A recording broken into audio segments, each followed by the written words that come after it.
babae ko. Siya. May secret affair kami ng office mate ko. Hindi ko matigilan kasi sobrang galing niya sa... Rocky's Secret Files. Secret Files. It's the kind of bleep you never knew existed. Kunwari inosente, pero boy naman pala. Rocky's Secret Files. Secret Files.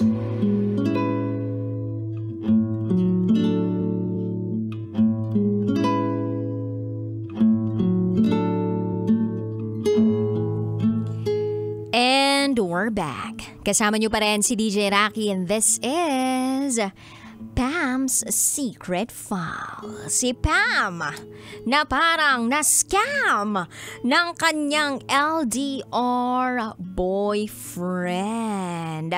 Nalaman niya na may girlfriend pala na official ang kanyang online boyfriend sa Pilipinas.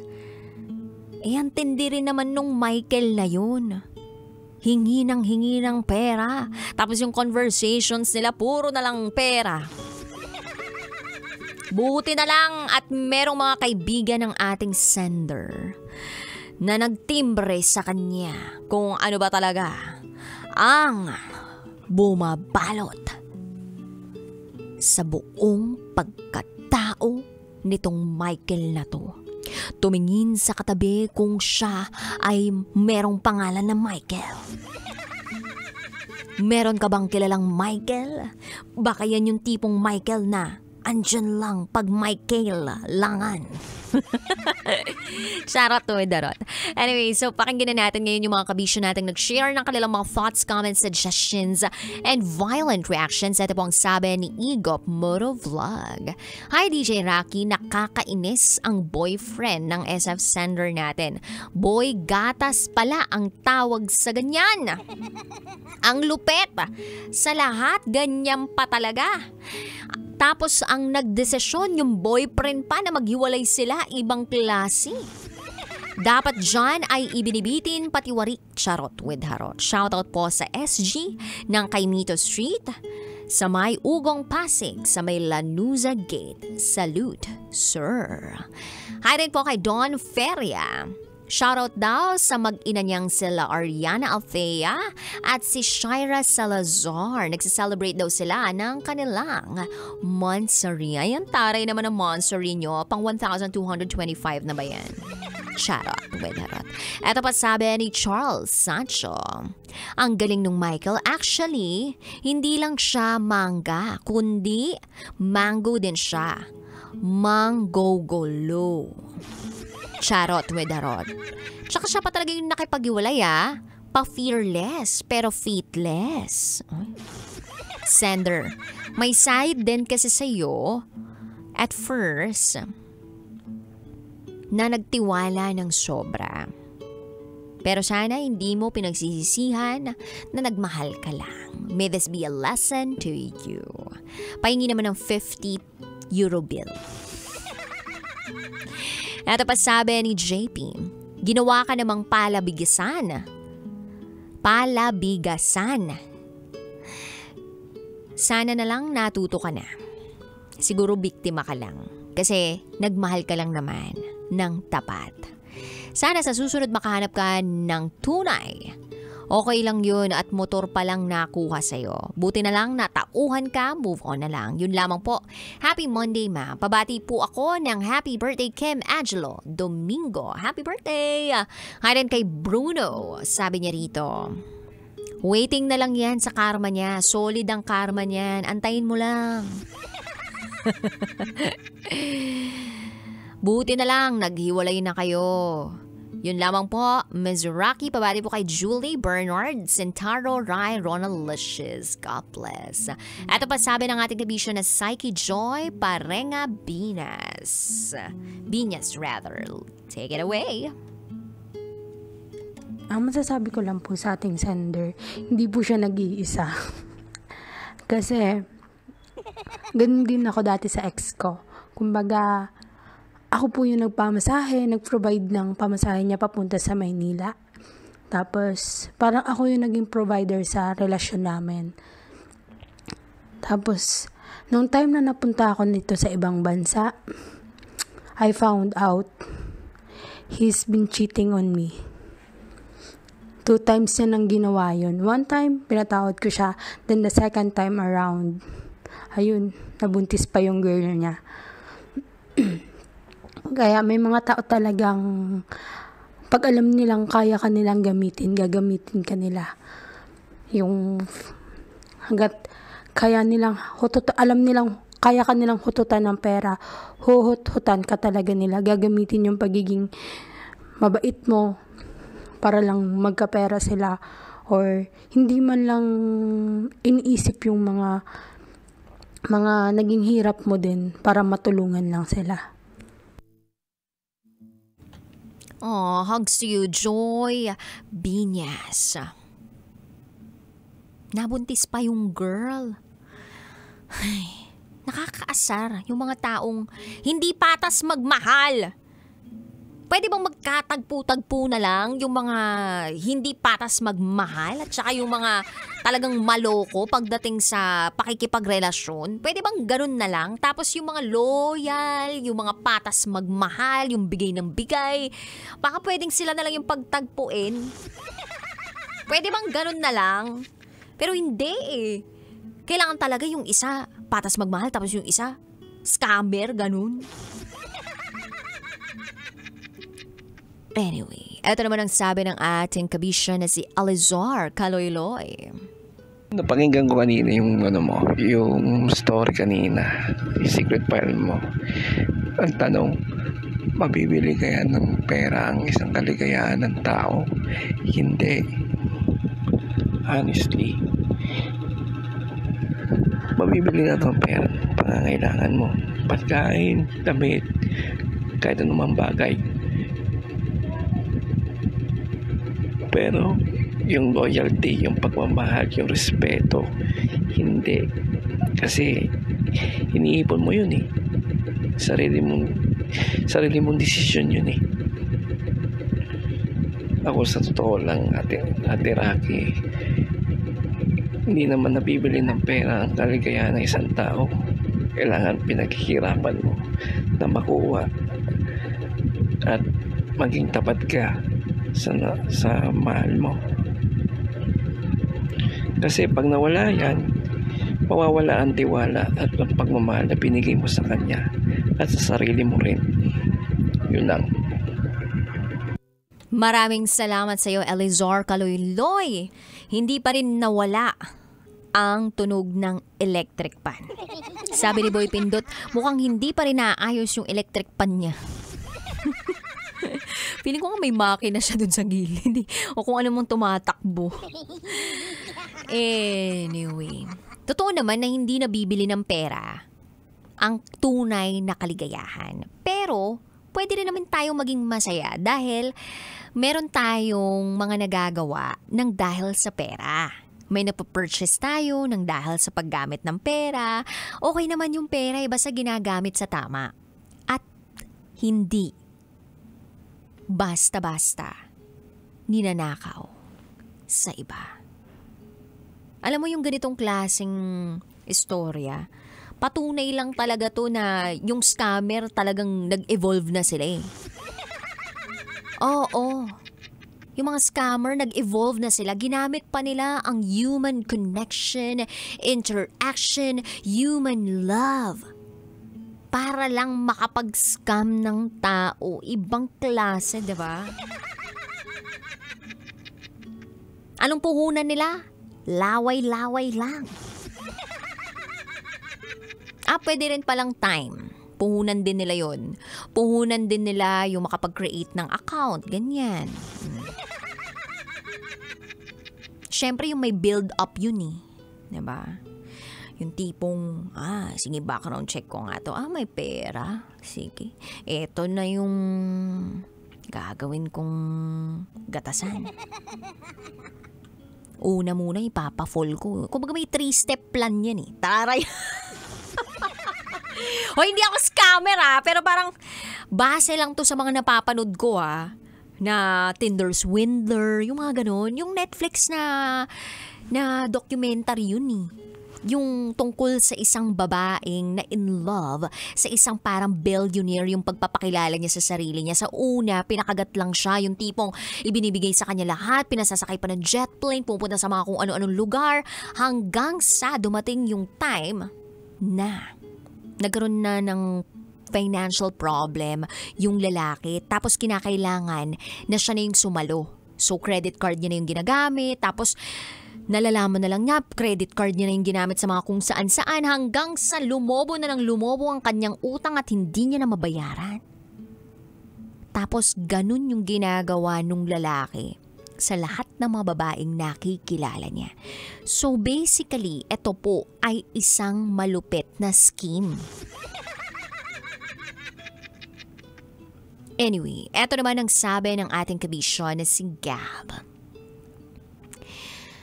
Ang mapapayo ko lang sa ating sender, huwag kang magpagamit at magpauto dyan sa Michael na yan. Tapusin mo na ang lahat. Move on ka na. Ipagpatuloy ang pagsusumikap sa buhay at makakatanggap ka rin ng gatimpala sa Panginoon. Babati po ako, DJ Rocky. Maraming salamat. Ito pa sabi ni Jason, lupit ng BF, nang hingi tapos gagawin pala ang kalokohan. Hindi pa nakontento. Nagmahal ka lang naman, sender, at hindi kita masisisi dyan. Hayaan mo na lang. Ito pa sabi ni Glenn Osorio, baka alam din ng babae ni Mike sa Pinas na pineperahan lang siya. Hinahayaan lang kasing dahil napapakinabangan din siya. Hindi na sila nakonsensya. God is good, bad karma for them. Shoutout from Jetta KSA.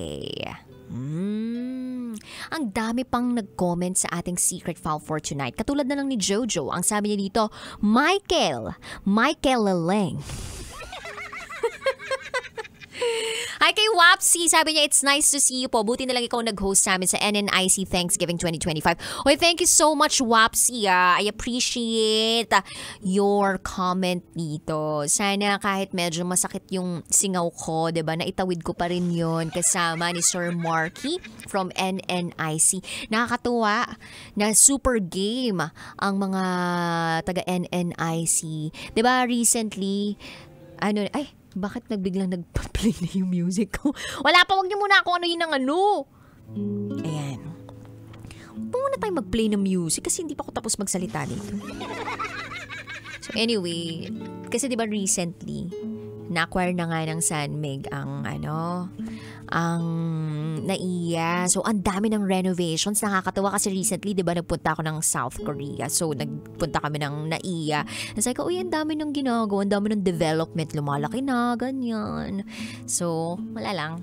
So, nice. As nakita ko yung mga employees nila nitong nakaraan. Dahil nag-host nga ako din nitong nakaraan sa Diamond Hotel dun sa Thanksgiving party nila. So, kudos guys. I hope this is just the beginning. Praying for future success, guys. Ayan. Anyway, mabalik tayo sa ating sender. Ay, actually, nanggagalaiti ako sa mga taong tulad ni Michael. Bakit hindi na lang kayo lumaban ng patas? Nakakasar yung mga taong hindi marunong lumaban ng patas sa buhay na kailangan manggamit pa ng iba para lang magkapera. Kailangan pang pa-inlavin yung isang tao na invested para lang magkapera, para hut-hutan. Feeling ko gawain talaga niya yun eh. Batak na batak eh. Eksperyensyadong eh. Nakita niyo yung build up? Diba? Sa una, ganito lang siya, bagong graduate. Kumbaga yung storyline, kumbaga gawang-gawa ni. Kumbaga matik pag ganun yung storyline. But don't get me wrong, hindi naman lahat siguro ng ganung klaseng panimula ng storya sa buhay, manggagansyo na, diba? Scammer na.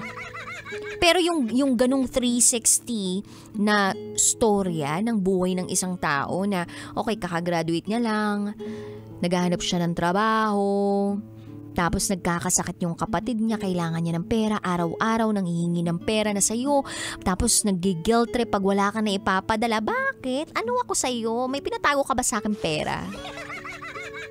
Pero syempre, pag nagmamahal ka, hindi naman ganun yung sagot mo. Naglalaban yung isip at puso mo. Sasabihin ng isip mo, hoy, hindi naman yan nagpatago ng pera sa'yo. Pero yung puso mo, nakakaawa naman siya, mahal ko siya, boyfriend ko siya. So bakit di ko siya tutulungan? Malay ko ba baka mamaya bigla na lang siyang makulong, yung mga ganon. Konsensya ko pa. So ngayon tatalunin ni puso si isip. Hanggang sa everyday, ganon na yung nangyayari. Minsan nga isipin mo nababaliw ka ni.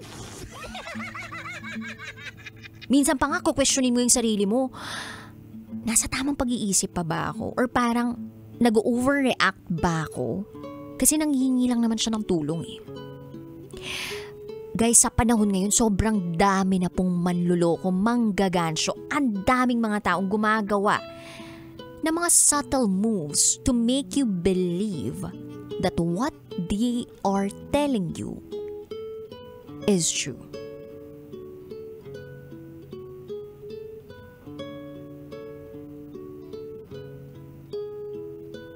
Parang ganun yung mga evil acts eh. Bakit? Paano ko nasabi? Di ba ang isang makamundong bagay o ang isang maling gawain, ang presentation sa'yo, hindi naman mali eh. Nagigets mo? Kung parang kaya mo nagagawa yung isang maling bagay kasi ang presentation sa'yo maganda. Yung unang pakita sa'yo, okay na okay, masarap to, maganda to, hindi to bawal.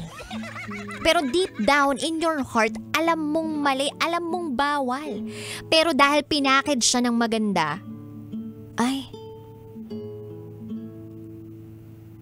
napapaniwala ka na tama yun, na masarap yun, okay lang tumikim, okay lang magmahal, okay lang magtiwala. Di ba ganun yun eh. Tapos, pag nandun ka na, nag-engage ka na, nagmahal ka na, sa una, hindi niya muna ipapakita kung ano talaga siya, kung sino siya. Siyempre, mag-iipon yan eh. Nagtatanim kumbaga ng mga magagandang gawain para ang mailagay sa utak mo, ang mag-register sa utak mo, okay to, maganda to, masarap to, masaya to, mahal ako nito. Yun yung mag-register. So ngayon, ang expectation mo of the whole relationship is okay to. Kaya kapag nagkandaloko-loko na sa isang relationship at parang lagi nang may guilt tripping na nagaganap, parang pakiramdam mo na mamanipula ka, pakiramdam mo hinuhututan ka na ng pera, nagpapaawa sa'yo, nilalabanan mo yung sarili mong isip. Bakit? Kasi ngayon yung presentation sa'yo eh.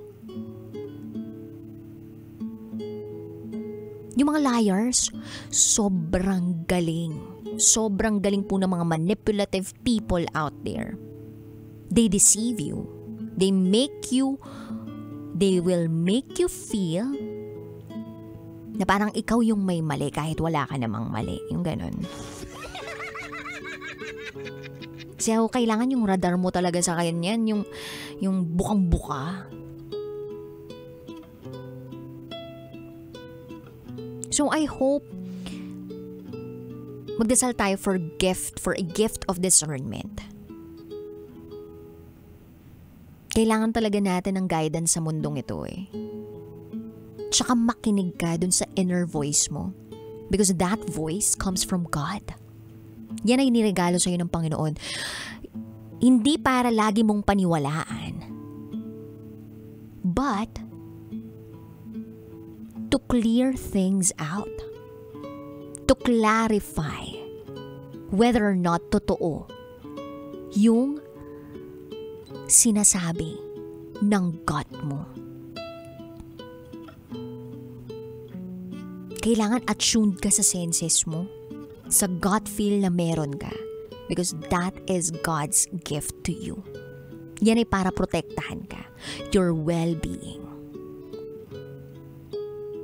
So sender, sobrang na-amaze ako kung gaano ka ka mapagbigay sa isang taong minahal mo through talking online.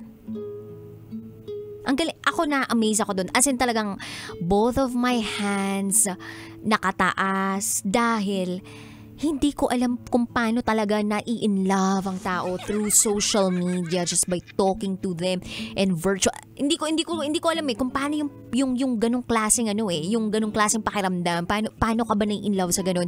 So na-amaze ako every time na nakakatagpo o nakakaalam ako ng mga taong ganun. So na-amaze ako doon. Tapos na-amaze pa ako sa kinikita mo. Pahingi naman ng pera dyan, oh. So na-amaze ako doon. So imagine, madiskarte ka ng tao, you've worked your way up there. I know you are an intelligent woman. Alam ko na hindi ka tanga. O na minsan matatanga, mabubulag, ganyan. Pero you are still in the right mind.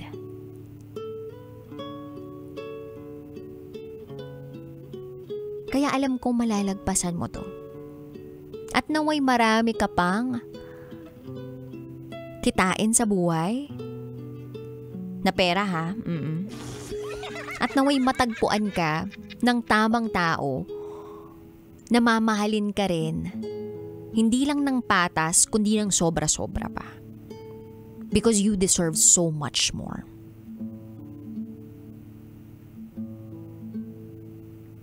You deserve so much more.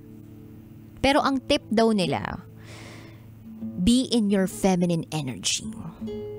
So normally, pag feminine energy daw, yung mas pinalalabas mo, pinararadiate mo sa iyong sarili, nasa receiving part ka daw. So parang hayaan mo lang silang magbigay na magbigay sa'yo, ganyan.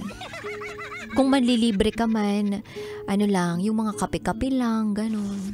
Pero sa kanila, sila na yung mga steak, ganyan, mga beef Wellington, ni Gordon Ramsay, ganun. O kaya, ikaw na lang yung manghuthot. Charot! Charot, uy, darot. Anyway, maraming salamat sa iyo, kabisyo. Salamat sa pagtitiwala at naway may natutunan tayo sa secret file sender natin ngayon. Sana yung mga kabisyo natin na nasa isang relasyon dyan, lalo na magjojowa pa lang, lalo na yung mga LDR dyan.